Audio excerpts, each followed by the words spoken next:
20, Alderman Betts, Present. Alderman Gorey, Present. Alderman Gardner, Here. Alderman McCoy. Alderman McCoy is numbered to be absent at this time. Alderman Crowe. Present. Mayor, let the record show a quorum of the board is present. Okay, thank you very much. Okay, council, you have in front of you the minutes from the previous meeting. Is there any questions, or I hear entertain a motion? Make a motion we accept. Motion made by Alderman Probst, here a second. I second. Second by Alderman Gardner. All in favor say aye. Aye. Okay, number one on our agenda is Ms. Deborah. Yes. sir. Both pages. I'm sorry. I move both pages. Okay. Both meetings, council. Okay. First item on our agenda is number one, review of the financial statements for January 2020. Our CPA, Ms. Deborah Moak. I've included in your packets the balance sheet as of January 31st, statement of revenues, expenditures, and changes in fund balances for the 7 months ending January 31st, 2020. Budget statute comparison by fund, and detailed budget statute comparison by department. In summary, the cash has combined $7 million, which includes $3.9 million in the hydro fund, restricted, and $1.7 million in the sales tax fund, which is also restricted. We have investments of $3.9 million, which is hydro reserve, that includes $2.3 million in the hydro reserve fund and $1.5 million in the general fund. We have total assets of $32.9 million, total liabilities of $5.7 million, and fund balance is of $27.2 million. The statement of revenues, expenses, and changes in fund balance for the 7 months ending January 31st, 2020 indicates combined revenues of $18.6 million, which is 50% of the total budget, and we are under budgeted by 8%. Our total expenditures are $18.5 million, or 2% of the total budget, and we're under budgeted by 6%. For our net change in position of $169,000, or 10% of the total budget, under budgeted by 48% to the January. In order to provide more transparency and a clear understanding of the variances of the budget, I've included in your packet the overall budget summary by department as of January 31st, with written comments on the variances between budgeted revenues and expenditures. The primary reason for the unbudgeted revenues and expenditures is due to revenues from hydro royalties, like 38% of the budget at the end of January. The January and February increase to the maximum use, and with this increase in the royalty rate of 1.2% beginning in January, the town should recover some of this difference by the end of the fiscal year, not all of it, but most of it. Approximately $1.7 million of the $3.6 million capital outlay budget has been expended through January. The road improvements have not begun yet, and February is planned, but the money is available for the sales tax fund for these improvements. The bond addition, approved $7 million loan credit for construction of the new. Try that. For the new substation. Preliminary engineering work has begun, and the engineer has been contacted with the go-ahead, and a task order for the procurement of the materials is being prepared. Legal work on the rights-of-ways has also begun.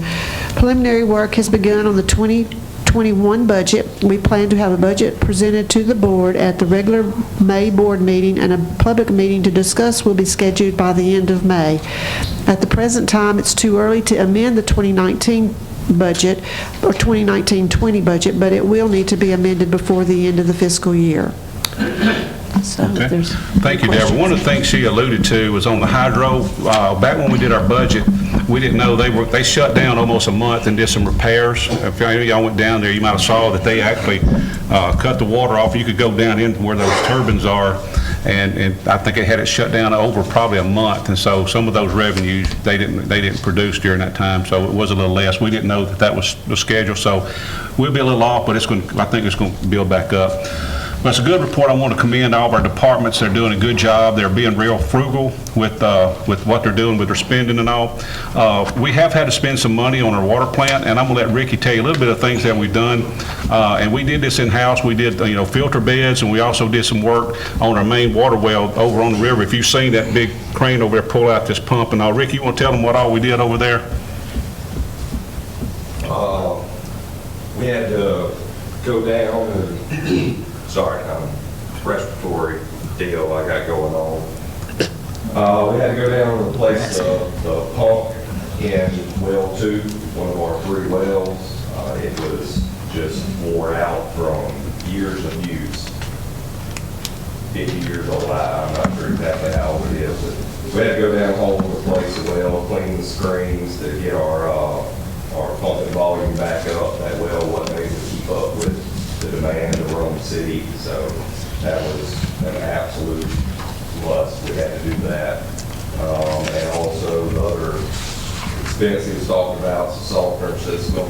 We had to go in and completely revamp it.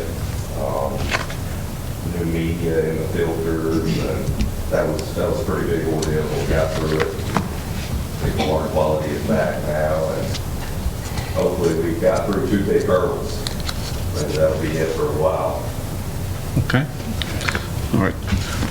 Also, again, everybody's doing good with the budget. We're headed in the right direction with it. With the hotter weather, you'll see, of course, the revenues will go up, I'm sad to say, but people will start seeing an increase in their utility bills as they go up as you have more usage. However, I will promise you that we are working, once these other plants come online and we can get more income coming, we're going to try to spread that around and give some relief to our utility users, as well as keep them coming with their, royalty check. So, any questions on the finance report? Just because the microphone was off, for clarification, you said we are 48% under budgeted, not under budget. We're under budget about $169,000 is where we are in the position at the time. It's 2% of the total budget. So, we should be at 58%, so we are at 48% Okay. under budget. Any other questions? Okay. All right, let's go to our occupational license. The first one we have is SMDB Grocery and Boat Supply, LLC. This is at 801 Carter Street. You will know that as the old Temple Auto Building. They're going to do the grocery and related resale of wholesale products. I think they do a lot. Not only will they do business out of their shop there, but also supply tugboats. Is that correct? Mm-hmm. Okay. There's nothing local, though, that they'll be doing wholesale, is there? No. Okay, is there any questions on that? Do I hear a motion we accept this? That's the Okay, motion made by Alderman Dorey, second by Alderman Betts. All in favor say aye. Aye. Next one we have is Total Urgent Care, 4014 Carter Street. The corporation or name of the representative of it is Stephen Sellers in Baton Rouge. Is there any questions on this one? I make the motion to accept. Motion made by Alderman Dorey. Do I hear a second?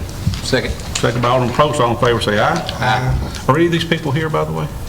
No? Okay. All right. The next thing we have is our outdoor sign applications. That's agenda item number 3. And the first one we have is Glenn Wizard doing business at Southern Signs, Inc. on Liberty Road. And this is a plastic and aluminum type for Clarion Suites. And this is for the hotel itself. And he's asking for, Mr. Jackson's here tonight, and he's wanting this is going to be on his building itself. Is there any questions on that?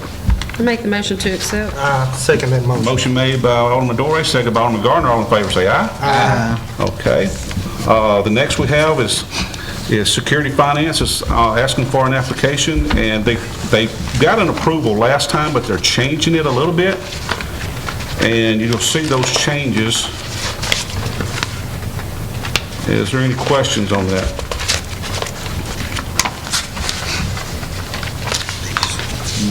Make a motion we accept. Motion made by Alderman Probst. Do I hear a second? Second. Second by Alderman Betts. All in favor say aye. Aye. Okay. Now we have a application for liquor and beer permit. This has just come across. It's the Dollar General Store at 1641 Carter Street. They are going to begin selling alcohol, and they are asking for a liquor and beer permit. Is there any questions? Do I hear a motion to accept?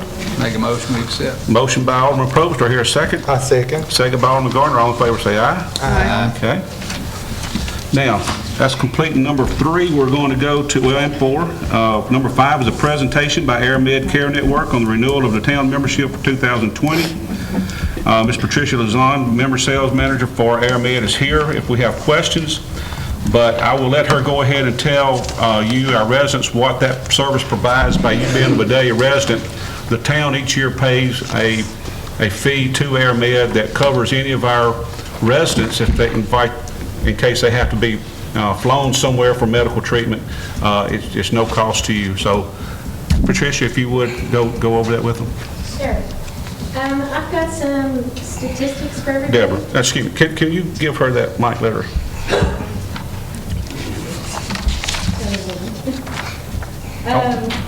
Some of the statistics I pulled. This plan that the city of Vidalia has is where if you're ever airlifted out of Concordia Parish, Adams County, Catahoula Parish, that you'll never receive a bill. The town pays for that membership, okay? So that's a great savings to your city because it keeps that money here that a resident would have to pay for a flight.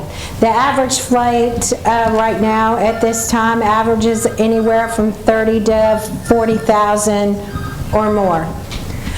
Some of the statistics I pulled for you. There was 145 flight requests for our aircraft out of Merritt Hospital for the year of 2019. There were 92 requests out of Concordia Parish for our aircraft. Now the requests are what either it's time sensitive, life threatening, and that's what this service provides. Now, if you're a traveler, I suggest that you purchase the upgrade for Vidalia residents. Instead of the normal consumer price of $85, the residents get it for $45, and if you're a senior over 60, you get it for $35 a year. And what that addition does for you is if you travel across our footprint and you're airlifted anywhere across our footprint, you'll never receive a bill either. We bill your insurance company and we take what your insurance company pays in full. Most of your insurance carriers only will pay a percentage of the air flights. I can speak about my Blue Cross Blue Shield that I have for the state of Texas. That's where we're out of. It only covers $10,000 to $12,000 of my flight if I was ever airlifted. So by having that membership and by having the city purchase that membership for all your residents, you keep that money in your community to build your community stronger. So does anybody have any questions for me? What's the total cost of the town today? It's $19,394. Yes, sir. Medicare will pay up to 80% of that, and then some supplements will pick up after that. But it's very inexpensive, $85, you know, $65 if you're a senior and you're a non-resident of the city of Vidalia. So remember, it's only $45 if you're under 60 for residents and $35 if you're over 60. Any other questions? I have a question. Yes, ma'am. On the letter that you gave to the board, Yes. the second bullet point says, if the covered individual transported is uninsured, then they will receive a bill. At the beginning of the speech, you said you will never receive a bill. Right. Now, the uninsured is, they will be billed the Medicare allowable rate. Okay, and the Medicare allowable rate will vary day to day, so I Right. can't even tell you what it is. Right, but if I don't have health insurance on myself and I'm picked up, the statement that you said that if you live inside the city limits of Vidalia, you will not receive a bill. If you're right, I did say that. Okay. That's my normal spiel, because normally I don't sell big municipal plans like this anymore. I usually just sell the upgrades in the memberships. But you will get a bill. Okay. And that's why I tell everybody, buy the upgrade. It just only protects you even more. And it's very, very inexpensive. Okay. And the only reason I said that is because I didn't want something to happen and somebody get picked up and then they call Mr. Mayor and say, Yes. I wasn't supposed to get a bill, and I did. So that's the Yes. only reason I wanted to point that out. I'm glad you did. I'm really glad you pointed that out. Thank you. And one other thing on this, each one of these is a individual rate, right? So each individual, is it $45 family, or is it $45? It's $45 per household, and Right. that covers everyone in your I want household. to be sure everybody understood that that Yeah. is not per individual, it's $45 A household. per family. Right, you could, I did like to joke, you could have 10 people in your household and they'll all be covered. So it's really a great value. Okay, I'd be curious, anybody here have to use the service? Anybody here? We did. Okay, you? We did. We Okay. used it for my grandmother about a year and a half ago. Were you happy with it? Yes, absolutely. Did you receive a Anybody? bill? Jack, do you have to She use did it? not receive a bill. I actually used it twice with my daughter Taylor, when she was just a baby, and we flew her to New Orleans, and I would have got a bill for, I would have gotten a bill for $38,000 on one, and it was like $20-something thousand on the other one, and I didn't pay a penny. Yeah, we didn't receive a bill. I like to hear that, so I mean, So that's I a mean, good benefit from the city for the residents. Yeah. Yeah, absolutely. It gives me cold chills every time I hear those stories. well, You said that there was 92 Concordia Parish. Can you tell the number for Vidalia? I can't break it down that far for just the number of the Vidalia residents. And the reason being is because the residents here can either go to Merritt or can go to Riverland. You know, then you have your scene flights in there, you have your industrial accidents if there's any. So it's pretty hard for us to break it out that way. Okay. So I just broke it out by locations. okay. Anybody else have any questions? We're going to move into our, thank you, Patricia. We're going to move to item number 6, which is board discussion and vote on the renewal of the town membership in the AirMed Care Network for 2020. So, I make the motion to approve. I second that motion. All right, was there any more public comment? I have to see if there's any more public comment. If there's no more public comment, we'll come to the board. And so, motion made by Alderman Dorey, second by Alderman Gardner. All in favor, say aye. Aye. Okay. Thank you, Tricia. And if I think it saves one life, it meant something. So it's good to hear those success stories of people that's flown. I want to give an update on street and sewer projects I know and river-related issues that we have for our town. I do want to tell those people around the Willow Street area where the sewer work, the first project on fixing that sewer in that back there it's been a mess. I'm going to be honest with you. It's been less than satisfactory, I'll be honest with you, on the work they've done in the yards. It's been muddy, it's been wet, seepage water and so forth, and there's been some issues with that. They also ran into some problems doing the getting the line in and also getting those spots, tied on into some of those individual homes in there. They were having some issues and it took longer than expected.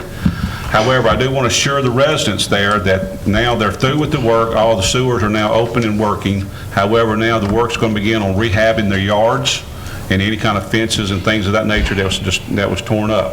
I promise you that I will not write a check to this company until those residents are happy that their yards have been restored to what they should have been when they got there. So I can promise you that. So if any alderman in that district, if you hear any complaints, please let me know. I talked to one resident today that said she wasn't aware of it and didn't know a whole lot about it, but after talking with her, she was okay. But we want to make sure that everybody's yards are brought back to where they should be. That's on the sewer. The other sewer issues, And one of those is the spot in front of the upper elementary that's been blocked off for a long time. You've seen the sinkhole. Mr. Bill McDonald pointed out, said it's getting lower and lower and lower, and we were scared we was going to have an event like we had on John Dale close to Miss Denby's home, where there was you could have driven a Volkswagen into that hole if a car went off in it, and it could have really hurt some people. So we don't want to take any chances. But they tell me that particular sewer, that line is about 18 feet deep. And of course, we've already got a water table that's up, and it's been difficult for them to get the necessary cameras and stuff down in that hole to figure out how to fix it. And one of the things that is frustrating is since the river did come back up, these things weren't completed before the river came back up on us real quick. Any questions on the sewer before I move on to our streets? When you're talking about that particular item, which is on a lot of people's radar, tell them what priority that hole is in when we do have the opportunity to fix it. It's going to be number one, and also the sewer line laid on top of Johnny Mae's, their east side entrance is really a priority for me. It should have been. I'm not happy that it's gone this far, Alderman Probst, I'll be honest with you. But you did say that would be priority one. It's priority, and that's one I wanted to fix. A lot of people had, So. And I want to fix that the first time. They need to be ready to go that day that they can do that. So, they're telling me they can't do it because of the water levels, and I understand that because it's hard to work and get anything to hold up when you're dealing with water intrusion that we have right now. The other thing I want to talk about is our streets. Again, I'm not happy that our streets aren't fixed yet. We have a lot of those scheduled. I will tell you that we've been talking with FEMA, and FEMA is going to make some payments on some of this sewer work and some of the street work. The street work, same issue. I talked with someone this past week with Blaine, and they said they'd like to just overlay instead of doing the mill and then overlay. I said, nope, that's not what you're going to mill these streets. We want them milled up, brought back where they should have a good base, and then put back the overlay, because we don't want a lip on this thing over a curb and gutter. We don't want that. We want these things fixed right, the way they were supposed to be done. So they're waiting on the weather, and y'all know what kind of weather we've had. We'll have a day of sunshine like we had today, and then we get a rain. It just kind of keeps kicking them back. But they do have they're ready to go. I think they have their asphalt and the rock they need to make the asphalt. And as soon as they catch the dry patch of weather that they need, that you'll start seeing these streets getting fixed.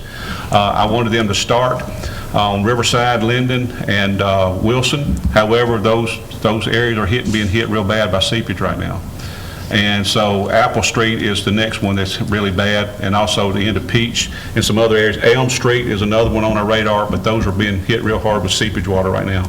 And you can see the water actually coming out of the top of the curb running into the street. It's really a bad situation. Now, that's the story on our streets, and if anybody'd like to know what streets are on our list, you can holler at me. I'll be glad to give you those lists of those. It's going to do that. Now, I want to tell you a little bit. I just got back. I did go to Washington, and I met with Corps of Engineers. I did meet with FEMA, and I met with a delegation of other people dealing with the seepage. And one of the things that I want to see us do and really put on the front burner is not be reactive to seepage water and just try to fix what damage it leaves.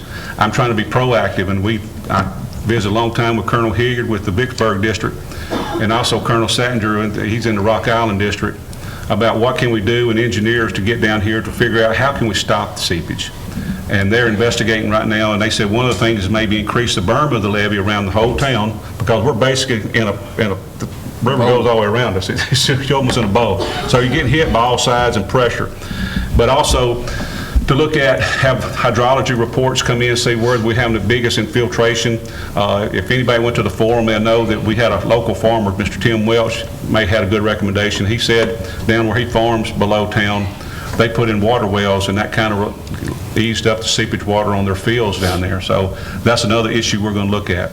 So if we can look at these things and get the Corps to work with us, FEMA to work with us, we feel like that we can maybe stop seepage. I want to try to do that rather than just live with it every year, because right now you're having to live with it for 10 months. Last year you dealt with it 10 months.